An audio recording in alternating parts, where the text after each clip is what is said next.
एक गरीब लड़के की दिल को छूने वाली कहानी।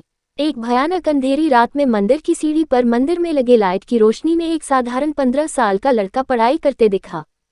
ठंडी के दिन थे, वो ठंड से कांप रहा था लेकिन पढ़ाई में खोया हुआ था। हफ्ते में 2 दिन मैं उस रास्ते से होकर गुजरता था। दिन में कभी वो नजर नहीं आता। मुझे काफी जिज्ञासा होती थी उसके बारे में जानने की। एक रात खाना खाकर मैं गाड़ी लेकर उसी रास्ते से गुजरने वाला था। सोचा जाते जाते कुछ पार्सल लेकर जाऊंगा उसके लिए। मैं पार्सल लेकर गाड़ी से उस मंदिर के पास पहुंचा। लड़का सीढ़ियों पर बैठकर हमेशा की तरह पढ़ाई कर रहा था। मैंने गाड़ी रोकी और उसके पास गया।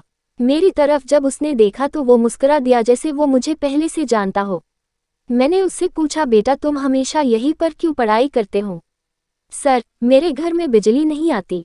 मेरी माँ बीमार रहती है और तेल डालकर दिया जलाने लायक मेरी परिस्थिति नहीं है, बस इसलिए मैं यहाँ आकर पढ़ता हूँ। तुम मुझे देखकर मुस्कुराए, क्यों? मैंने पूछा। क्योंकि आप भगवान हैं, वो बोला। ऐसा नहीं है, मैंने कहा। नहीं, आप भगवान ही है, वो बोला। चलो वो सब जाने दो, मुझे बताओ क्या तुमने खाना खा लिया? क्योंकि मैं तुम्हारे लिए खाने का पार्सल लाया हूँ। देखा, इसलिए मैं आपको भगवान कह रहा था। आज मुझे बहुत भूख लगी है, सुबह से मैंने कुछ भी नहीं खाया।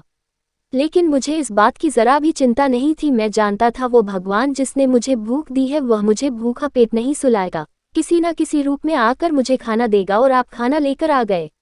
आप भगवान ही हो ना? मेरे पास कोई शब्द नहीं थे। अनजाने में ही मेरे हाथों पुण्य का काम हो रहा था। हर दिन कर्जे में डूबे होने के कारण ऊपर वाले को, उस भगवान को कोसता था। आज उसने मुझे ही भगवान की उपाधि देखकर शर्मसार कर दिया था। आधा खाना खाकर उसने आधा बचा लिया और मुझसे बोला कि सर आप 5 मिनट यही ठहरिए, मैं यह खाना मेरी माँ को देकर आता हूँ।